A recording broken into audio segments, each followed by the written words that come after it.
ಮತ್ತೊಂದು ಹೊಸ ದಾಖಲೆ ಬರೆದ devil box office Sultan challenging star Darshan. Devil cinema ಮೂಲಕ ದರ್ಶನ್ ಡಬಲ್ ರೋಲ್ನಲ್ಲಿ ಮಸ್ತ್ ಆಗಿ ಮಿಂಚಿದ್ದಾರೆ. ಸಿಕ್ಕಾಪಟ್ಟೆ ಮಸ್ತ್ ಬೆಳ್ಳಿ ತೆರೆಯಲ್ಲಿ ಕಾಣಿಸಿದ್ದಾರೆ. ಈ ಸಿನಿಮಾ ದರ್ಶನ್ ಅಭಿಮಾನಿಗಳಿಗಂತೂ ಮಾಸ್ ಟ್ರೀಟ್ ಎನ್ನುವುದರಲ್ಲಿ ಸಂದೇಹ ಇಲ್ಲ. ಟ್ರೈಲರ್ ಮೂಲಕ ಒಂದಷ್ಟು ನಿರೀಕ್ಷೆಗಳನ್ನು ಮುಟ್ಟಿಸಿದ್ದ ಡೆವಿಲ್ ಥಿಯೇಟರ್ನಲ್ಲಿಯೂ ಅಬ್ಬರಿಸಿದ್ದಾರೆ. ದರ್ಶನ್ ಡಬಲ್ ರೋಲ್ನಲ್ಲಿ ಕಾಣಿಸಿಕೊಂಡಿದ್ದು ಸಿನಿಮಾದಲ್ಲಿ ಅಗತ್ಯದಲ್ಲಿ ಆ್ಯಕ್ಷನ್, ಅಗತ್ಯದಷ್ಟು ಕಾಮಿಡಿ, ರೊಮ್ಯಾನ್ಸ್ ಎಲ್ಲವೂ ಹದವಾದ ಅಳತೆಯಲ್ಲಿದೆ. ಹಾಡುಗಳು ಟೈಮಿಂಗ್ ಕೂಡ ಸಖತ್ತಾಗಿದೆ. ಕೇಳುವುದಕ್ಕಿಂತ ಡೆವಿಲ್ ಹಾಡುಗಳು ನೋಡಿ ಎಂಜಾಯ್ ಮಾಡುವಂತಾಗಿದೆ.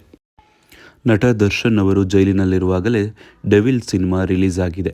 ಈ ಸಿನಿಮಾ ಮೊದಲ ದಿನ ಎಷ್ಟು ಕೋಟಿ ಕಲೆಕ್ಷನ್ ಮಾಡಬಹುದು ಎಂಬ ಕುತೂಹಲ ಅಭಿಮಾನಿಗಳಿಗೆ ಇತ್ತು. ಈ ಪ್ರಶ್ನೆಗೆ ಉತ್ತರ ಸಿಕ್ಕಿದೆ.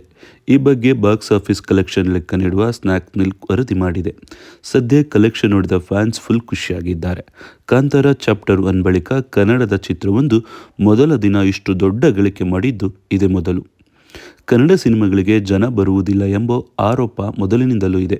ಆದರೆ ಕೆಲವು ಸ್ಟಾರ್ ಸಿನಿಮಾಗಳು ಬಂದಾಗ ಜನರು ಮುಗಿಬಿದ್ದು ಸಿನಿಮಾ ವೀಕ್ಷಣೆ ಮಾಡುತ್ತಾರೆ. ಡೆವಿಲ್ ಸಿನಿಮಾ ರಿಲೀಸ್ ಆಗುವ ಸಂದರ್ಭದಲ್ಲಿ ದರ್ಶನ್ ಜೈಲಿನಲ್ಲಿದ್ದಾರೆ. ಹೀಗಾಗಿ ಪ್ರಚಾರದ ಕೊರತೆ ಉಂಟಾಗುವ ಭಯ ಇತ್ತು. ಆದರೆ ಅವರ ಅಭಿಮಾನಿಗಳು ಎಲ್ಲ ಕಡೆಗಳಲ್ಲೂ ಸಿನಿಮಾ ಪ್ರಚಾರ ಮಾಡುವ ಜವಾಬ್ದಾರಿ ತೆಗೆದುಕೊಂಡಿದ್ದರು. ಇದರಲ್ಲಿ ಅವರು ಯಶಸ್ಸು ಕಂಡಿದ್ದಾರೆ. ಡೆವಿಲ್ ಸಿನಿಮಾ ಮೊದಲ ದಿನ 10 ಕೋಟಿ ರೂಪಾಯಿ ಆಸುಪಾಸಿನ ಗಳಿಕೆ ಮಾಡಿದೆ ಎಂದು ಸ್ನ್ಯಾಕ್ ಮಿಲ್ಕ್ ವರದಿ ಮಾಡಿದೆ. ಇದು ಕರ್ನಾಟಕದ ಕಲೆಕ್ಷನ್ ಮಾತ್ರ. ವಿದೇಶದ ಗಳಿಕೆಯಲ್ಲೂ ಸೇರಿದರೆ ಮತ್ತಷ್ಟು ಹೆಚ್ಚಲಿದೆ. ಸಿನಿಮಾ ಗಳಿಕೆ ಬಗ್ಗೆ ಚಿತ್ರತಂಡ ಅಧಿಕೃತ ಮಾಹಿತಿ ನೀಡಲಿದೆ ಎಂದು ಫ್ಯಾನ್ಸ್ ಕಾಯುತ್ತಿದ್ದಾರೆ.